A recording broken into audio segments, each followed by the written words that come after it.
Hi, I thought I'd create a screencast, which will be the easiest way to explain my situation at the moment. So, on my live site, I pushed from a staging environment to live hours ago, and since then, this plugin I cannot get rid of. If I click on delete, um, it just won't delete. So I removed the files from via FTP, and I still cannot delete this plugin. So I looked at some guides and I connected via terminal, and so I've got the listing of my plugins directory here, and searching for Crazy Egg.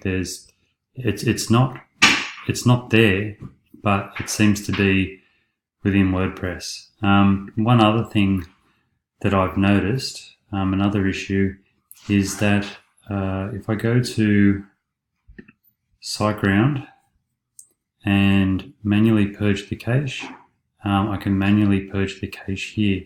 But if I click on purge SiteGround cache, I get this error here with a 0, whereas usually it would go back to the install. So they're the issues that I'm facing at the moment, and I'm hoping you might be able to clarify. So yeah, over to you. Cheers. Thanks.